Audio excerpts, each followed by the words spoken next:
जय हिंद दोस्तों, कैसे हो आप लोग। आशा करता हूँ आप लोग अच्छे होंगे और अपनी तैयारी में व्यस्त होंगे।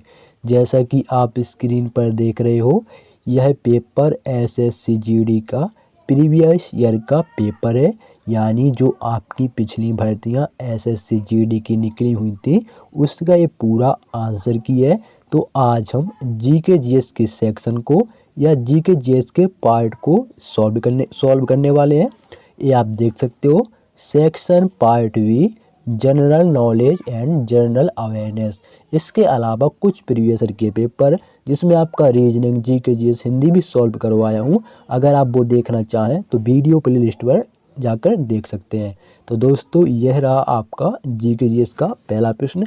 इसके अलावा मैं आपको बताना चाहूँगा, आपका 24 नवंबर से इसके लिए आवेदन स्टार्ट हो जाएंगे और इसका एग्ज़ाम डेट भी जारी हो चुका है।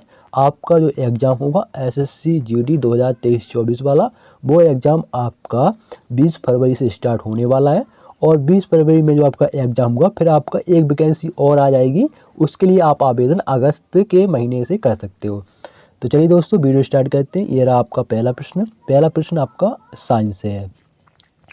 जिप्सम को डैश पर गर्म करने पर यह जल के अणुओं का त्याग कर कैल्शियम सल्फेट अर्धहाइड्रेट बनता है। तो कितने पर गर्म करना पड़ेगा इसको? आपको 373 के पर गर्म करना पड़ेगा। तो ऑप्शन 4 आपका बिल्कुल सही होगा। बढ़ते हैं अगले प्रश्न की ओर। ठीक है, अगला प्रश्न है आपका, इंटरनेट और फैक्स के माध्यम से वस्तुओं के क्रय विक्रय के लिए उपलब्ध सुविधा का नाम बताएं। तो दोस्तों, उसने क्या बोला है? इंटरनेट और फैक्स और क्रय विक्रय। तो इसके लिए आपका ये बहुत ही फेमस सुविधा है, उसका नाम है ई कॉमर्स। क्या नाम है? E commerce. ऑप्शन 4 आपका बिल्कुल सही होगा।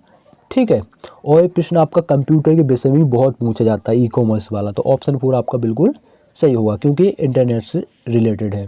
ठीक है, और सबसे बड़ा, अगर आप ये प्रीवियस ईयर का पेपर सॉल्व करोगे तो सबसे बड़ा फ़ायदा इसका ये होता है कि आपके जो प्रश्न पूछ जाते हैं उनका आपको लेवल पता चल जाता है कि आपका किस टॉपिक से प्रश्न पूछ जा रहे हैं, सरल पूछ जा रहे हैं, कठिन पूछ जा रहे हैं। ये सब आपको पता चल जाता है और प्रश्न जो होते हैं वो रिपीट भी होते रहते हैं। अगला प्रश्न है आपका, निम्नलिखित में से कौन एक कथक नर्तक या नर्तकी नहीं है? तो कौन नहीं है? तो आपका आनंद शंकर नहीं है। कौन नहीं है? आनंद शंकर, जो आपका ये नाम लिखा है ये नहीं है। तो ऑप्शन 2 आपका बिल्कुल सही होगा। ठीक है, अगला प्रश्न देखिए। अगला प्रश्न आपका करंट अफेयर्स से है। पुष्कर सिंह धामी जो मार्च 2022 में भारत के उत्तराखंड राज्य के मुख्यमंत्री बने, देश राजनीतिक दल से संबंधित हैं। तो भैया ये भारतीय जनता पार्टी यानी बीजेपी के पार्टी से मुख्यमंत्री बने हैं। तो ऑप्शन 4 आपका बिल्कुल सही होगा। तो करंट अफेयर्स के आपके प्रश्न 2-3 ही देखने को मिलेंगे। ठीक है, बाकी आपका स्ट्रेटेजी के ज़्यादा स्ट्रेटेजी के और आपका पॉलिटी, हिस्ट्री, इकोनॉमी और जियोग्राफी, यहाँ से प्रश्न आपके बनते हैं सबसे ज़्यादा स्ट्रेटेजी के। अगला प्रश्न देखिए, प्रधानमंत्री श्री नरेंद्र मोदी ने विश्व जल दिवस 2021 पर जल शक्ति अभियान डैश अभियान शुरुआत किया, रिक्त स्थान को उपयुक्त विकल्प से भरें। तो दोस्तों, जल शक्ति अभियान कैच द रेन, क्या जल शक्ति अभियान कैच द रेन अभियान शुरुआत किया? तो ऑप्शन 4 आपका बिल्कुल सही होगा, कैच द रेन। ठीक है, मतलब कैच माने पकड़ना होता है और रेन माने वर्षा, वर्षा को पकड़ो। ठीक है, अगला देखो, भारत के राष्ट्रीय खेल 2022 के 36वें संस्करण में कुल खेलों की संख्या डैश थी। तो कितने खेल खेले गए थे? तो आपको दिल्ली पुलिस से में भी ऐसे प्रश्न पूछे जा सकते हैं क्योंकि आपका 2022 का करंट अफेयर्स है। तो कितने खेल? आपके 36 खेलों ने पार्टिसिपेट किया था। तो ऑप्शन 2 आपका बिल्कुल सही होगा।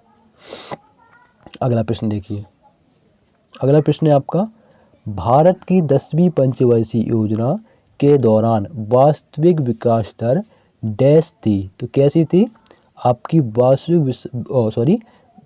विकास दर आपकी 7.6% थी। इसके अलावा जो आपकी 10वीं पंचवर्षीय योजना थी वो आपकी 2002 से 2007 तक चली थी। 10वीं के बाद फिर आपकी 11वीं, 11वीं के बाद 12वीं और 13वीं फिलहाल में चल रही है। ठीक है, तो बढ़ते हैं अगले प्रश्न की ओर। अगला प्रश्न देखो, ऐसे प्रश्न आपका एक तो लिंगानुपात हो गया, ठीक है, साक्षरता दर हो गई, ठीक है ना, ऐसे प्रश्न आपके पूछे ही जाते हैं जनगणना से रिलेटेड। तो जनगणना वाला और कला और संस्कृति और खेलकूद वाला, यहाँ से प्रश्न आपके सबसे ज़्यादा बनते हैं, तो ये टॉपिक अच्छे से कवर करना है। तो पढ़ेंगे, जनगणना 2011 के अनुसार भारत का सबसे कम जनसंख्या वाला राज्य कौन सा है? तो भैया वो है आपका सिक्किम, सभी को पता होगा। और सबसे ज़्यादा जनसंख्या आपकी उत्तर प्रदेश की है। ठीक है, अगर क्षेत्रफल के बारे में बात करें तो सबसे ज़्यादा क्षेत्रफल राजस्थान का है। किसका है? राजस्थान का है। और सबसे कम जो क्षेत्रफल है वो आपका गोवा का है। क्लियर। और अगर साक्षरता दर के बारे में बात करें तो सबसे ज़्यादा साक्षरता दर आपकी केरल की है और सबसे कम आपकी बिहार की है। ठीक है, और सबसे ज़्यादा केंद्र शासित प्रदेशों में साक्षरता दर आपकी लक्षद्वीप की है। किसकी है? लक्षद्वीप की। ठीक है, मतलब वहाँ ज़्यादा पढ़े लिखे लोग हैं। अगला देखो, अगला प्रश्न आपका पॉलिटी से है। पॉलिटी में खासकर आपके अनुच्छेद हो गए, अनुच्छेद यानी आर्टिकल से आपके प्रश्न बनते ही बनते और मौलिक कर्तव्य हो गए। अगला देखो, तो प्रश्न को पढ़ो। उपाधियों का अंत का उल्लेख निम्नलिखित में से किस अनुच्छेद के तहत किया गया है? तो दोस्तों उपाधियों का अंत जो है वो आपका अनुच्छेद 18 के तहत, किसके? अनुच्छेद 18 के तहत। तो ऑप्शन 2 आपका बिल्कुल सही होगा। अगला प्रश्न देखेंगे। अगला प्रश्न आपका खेल कूद जो आपका टॉपिक है वहाँ से संबंधित है। 1936 के वर्लिंग ओलंपिक में भारतीय हॉकी पुरुष टीम के कप्तान कौन थे? तो भैया 1836 को पूछा है, तो वो थे आपके मेजर ध्यानचंद। कौन थे? मेजर ध्यानचंद, जो कि आपके हॉकी के जादूगर के नाम से भी जाने जाते हैं। ठीक है, अगला देखो, निम्नलिखित में से कौन सी नदी अरब सागर में गिरती है? तो कौन सी नदी है? तो दोस्तों आपकी वो है नर्मदा नदी। ठीक है, नर्मदा नदी जो है वो आपकी अरब सागर में गिरती है। और नर्मदा नदी का जो आपका उद्गम स्थल है वो आपका अमरकंटक है। कौन सा है? अमरकंटक। एक प्रश्न में पूछा जाता है। मध्य प्रदेश, अमरकंटक मध्य प्रदेश से एक नर्मदा नदी निकलती है। और एक ऐसी नदी है जो आपका डेल्टा नहीं बनाती है। क्या नहीं बनाती है? डेल्टा नहीं बनाती है। अगला देखो, निम्नलिखित में से कौन सी पुस्तक दयानंद सरस्वती द्वारा लिखी गई थी? तो ये प्रश्न आपका कई बार पूछा गया है, तो वो है आपकी सत्यार्थ प्रकाश। कौन सी पुस्तक है? सत्यार्थ प्रकाश। ऑप्शन 3 आपका बिल्कुल सही होगा। अगला प्रश्न है, निवल निर्यात बराबर कुल निर्यात क्या होगा? आपका कुल आयात होगा। क्या होगा? निवल निर्यात बराबर कुल निर्यात माइनस में आपका कुल आयात होगा। ठीक है, मतलब आपको समझिए जैसे कुल निर्यात है माइनस में आपका कुल आयात हो जाएगा, बराबर में आपका निवल निर्यात निकल आएगा। तो ऑप्शन 2 बिल्कुल सही होगा। अगला देखो, अनिंदिता नेओगी आनाम को डैश से सम्मानित किया गया है? तो किससे सम्मानित किया गया है? इनको राष्ट्रीय नृत्य शिरोमणि के जो आपको पुरस्कार है उससे सम्मानित किया गया है। ठीक है, तो ऑप्शन 2 बिल्कुल सही होगा, राष्ट्रीय नृत्य शिरोमणि। अगला प्रश्न देखो फिर पॉलिटी से, और पॉलिटी से वही अनुच्छेद वाला प्रश्न है, तो पढ़ेंगे इसे। भारतीय संविधान का निम्नलिखित में से कौन सा अनुच्छेद भारत के नियंत्रक एवं महालेखक परीक्षक के लिए एक स्वतंत्र कार्यालय का प्रावधान करता है? तो कौन सा अनुच्छेद है? वो है आपका अनुच्छेद 148। कौन सा अनुच्छेद है?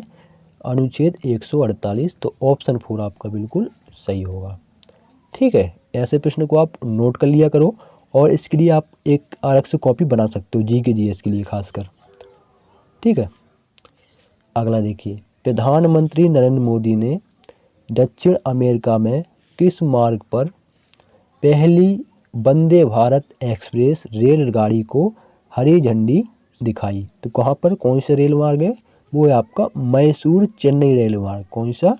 मैसूर चेन्नई रेल मार्ग। तो ऑप्शन 1 इज राइट आंसर।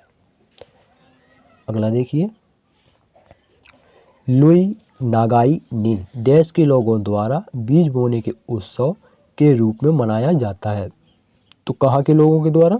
दोस्तों मणिपुर के लोगों के द्वारा। Option 4 is right answer. ऐसे प्रश्न आए तुरंत इसको नोट कर लो, ठीक है। बहुत ही इम्पोर्टेंट प्रश्न रहते हैं और ऐसे प्रश्न जो होते हैं वो हर एग्जाम में पूछे जाते हैं, आपका एसएससी जीडी हर एक एग्जाम में, ठीक है। तो अगला प्रश्न है, अगला प्रश्न आपका फिर से पंचवर्षीय योजना से है और पंचवर्षीय योजना का ये दूसरा प्रश्न है। तो पढ़ेंगे, प्रथम 7 पंचवर्षीय योजनाओं में डैश को अधिक महत्व दिया गया। तो किसको अधिक महत्व दिया गया? तो दोस्तों आत्मनिर्भरता को सबसे ज़्यादा महत्व दिया गया प्रथम 7 पंचवर्षीय योजनाओं में, ठीक है ना, सेल्फ डिपेंडेंट। तो ऑप्शन 1 इज राइट आंसर होगा, ठीक है। तो कैंडिडेट ने क्या लगाया? ऑप्शन 2 लगाया, यानी आधुनिकीकरण। तो गलत है भाई, अगला देखो, डैश कोशिका का अपशिष्ट निपटाने वाला तंत्र है। तो कौन? लाइसोसोम जो है वो आपका कोशिका का अपशिष्ट निपटाने वाला तंत्र है। तो ऑप्शन 2 इज राइट आंसर होगा, लाइसोसोम। अगला प्रश्न देखिए, निम्नलिखित में से हड़प्पा नगरों के किस भाग को निचला नगर कहा जाता है? तो किस भाग को? तो दोस्तों पूर्वी भाग को। किस भाग को? पूर्वी। तो ऑप्शन 3 आपका राइट आंसर होगा, पूर्वी भाग को कहा जाता है। तो बढ़ते हैं अगले प्रश्न की ओर। अब अगला प्रश्न क्या है? लास्ट ये। तो दोस्तों ये थे आपका एसएससी जीडी में पूछे गए प्रीवियस ईयर के प्रश्न।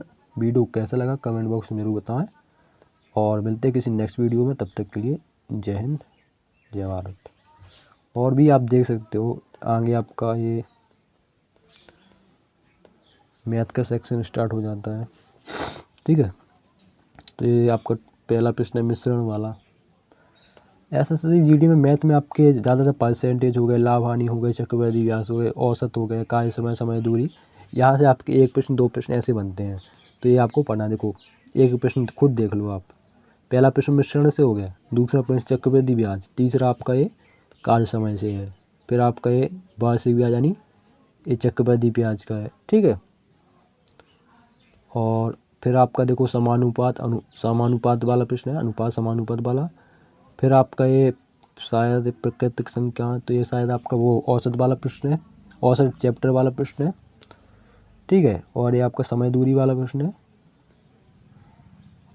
ये आपका समचतुर्भुज का क्षेत्र, तो ये आपका मेंसुरेशन से प्रश्न पूछ लिया ना, 2D 3D जो होता ना वहीं से। आपका चाल दूरी वाला, ये आपका परसेंटेज वाला, यही सब प्रश्न पूछ जा रहे हैं।